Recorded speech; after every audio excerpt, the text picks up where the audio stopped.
Benson, my company is Stack Canine Training, and the question of the day is this. I have 4-month-old Littermates who live in the same crate. They bark constantly when we're home. I don't know what to do, so I just let them out.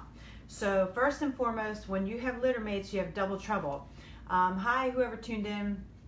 And I speak from experience because I had Littermates and I had the same situation. They lived in the same crate and they ran the household.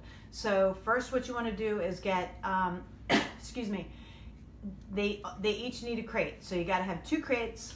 I'm all for having them a little separate, like not, in the same space, because I do like to create independence in my dogs, especially with Littermates. They're thick as thieves, so you've got to be really careful to create some independence from one another in case one has to have a surgery. Like my boys, they weren't able to be neutered at the same time, so it was really important that they were okay on their own and they weren't like devastated when one went in for surgery and the other one was home. He was totally cool because we had started to put them in separate crates and in separate spaces. So first and foremost, you want to do that. And then as far as barking goes or any behavior, in order for it to stop, and this goes for puppies too, you must correct it. And so how are you going to correct a dog barking in the crate? Well, here's one way. This is a Bonker. It's a rolled up towel. I have a video on this on my YouTube channel. If you go through my Instagram feed, you'll find it there too. It's called the Bonker. It's a rolled up towel. You get yourself a bath towel, fold it in half, roll it up like a magazine or a newspaper, and then you rubber band it. And you are going to smack that crate like really firm, like a nice wallop. As soon as they start to get agitated, like, hey, let me out of here, you want to correct them before they start really barking and carrying on.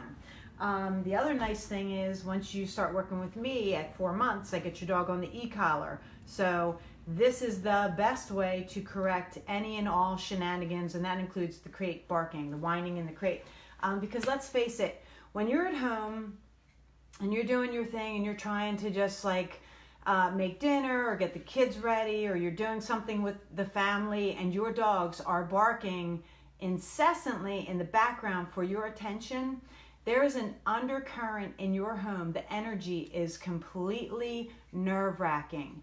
So whenever I fix this problem for a client, they're like, oh my God, like I can actually like breathe, I can relax. Exactly. That's what you're trying to do. Like you're trying to create calm in, puppies are crazy. They've got the crazy energy. So you've really got to get a handle on the crate shenanigans. And the way that you're going to do that is correct them with the Bonker.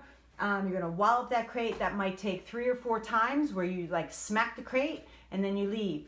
And then you wait at the door or you wait around the corner where they can't see you. And as soon as you hear them starting to, like maybe they start to whimper or whine, you go right in, you smack that crate again, and then you rinse and repeat before they get at that fever pitch where they're burp, burp, burp, burp, burp, burp. You want to get them before that, and then they will stop. And never let them out of the crate when they're barking, because you're just reinforcing it, and then they know, aha, anytime I want my way, I just carry on and I'll get it because mom and dad, well, because I run this place, right? So, and then the other thing is the e-collar. Once your dog is conditioned to e-collar, and I teach you how to do that, don't just go get an e-collar and crank it up. But you are basically going to go to a level where you can hit that button and get their attention, and it says, like basically you're telling them, you feel the sensation, be quiet.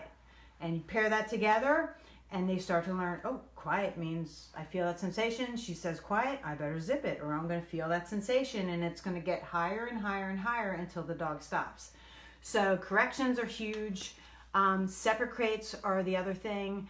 And also too, when you've got Littermates especially, you want to make sure that one is out of the crate at a time. They don't both have to be out at the same time, especially, real young puppies, that's bedlam.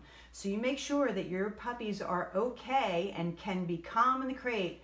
When you take one out, the other one stays in the crate. You need to start teaching them that just because this one comes out doesn't mean you come out. You guys can come out together at some times, but it's going to be one at a time. We're going to rotate you guys, do some training, take you out, go potty, bring you back in, put you up, bring this one out, go potty, do some training, and then when you want to do some playtime or whatever, you can have them both out. But make sure that you're getting control of the schedule and that your puppies are not running your house, because it happens so fast. We don't even realize it. The next thing you know, they run the place, and it's just bedlam all the time, and people are just like, they end up like frustrated, pulling their hair out, and all they're doing is yelling at their dogs and being upset. And what I'm saying to you is, it does not have to be that way. You can get control of your puppies. You just need some structure and you need some information. So here's a good start for you. If you have questions about this or anything else, you post them down below, or hit me up on email, statk9training. That's stat, S-T-A-T, the letter K, the number 9, training @gmail.com. And I'll be happy to answer this in a future Facebook Live. Take care, guys.